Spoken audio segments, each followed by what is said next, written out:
Assalamualaikum warahmatullahi wabarakatuh. Perkenalkan, nama saya Rika Aprilia dengan NIM B1A1211492. Di sini saya akan menjelaskan tentang tipe kepemimpinan pribadi saya sendiri. Saya tidak memiliki kepemimpinan atau pengalaman pribadi, sehingga saya tidak dapat menganalisis tipe kepemimpinan pribadi saya sendiri.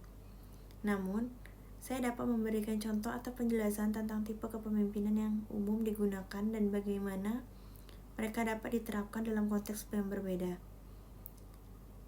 Ada 3 tipe kepemimpinan. Yang pertama, kepemimpinan transaksional atau fokus pada tugas dan hasil dengan memberikan imbalan atau hukuman berdasarkan kinerja. Yang kedua, kepemimpinan transformasional, yaitu fokus pada inspirasi dan motivasi dengan memberikan visi dan tujuan yang jelas. Yang ketiga, kepemimpinan situasional, yaitu fokus pada penyesuaian gaya kepemimpinan dengan situasi dan kebutuhan tim.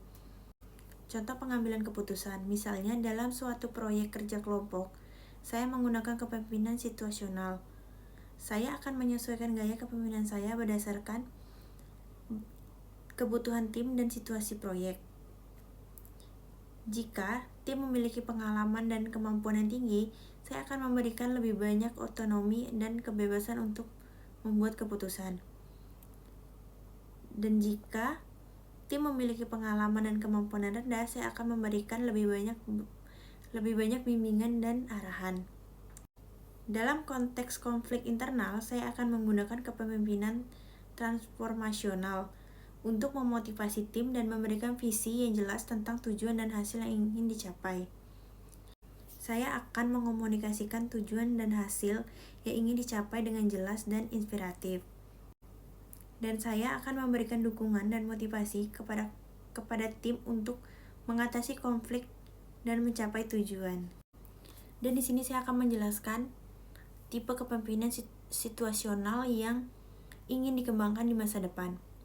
Tipe kepemimpinan situasional adalah gaya kepemimpinan yang sangat efektif dalam berbagai situasi dan tim. Alasan mengapa kepemimpinan situasional dapat menjadi pilihan yang baik untuk dikembangkan di masa depan. Kelebihan dari kepemimpinan situasional adalah, yang pertama adalah fleksibilitas, yang kedua adalah peningkatan kerja atau kinerja, dan ketiga adalah pengembangan tim. Dan contoh penerapan kepemimpinan situasional adalah yang pertama, menggunakan gaya kepemimpinan yang berbeda. Yang kedua, mengembangkan tim dengan memberikan tantangan.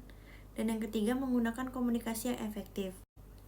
Dan saya memilih untuk memimpin sebuah startup yang berfokus pada pengembangan teknologi lingkungan.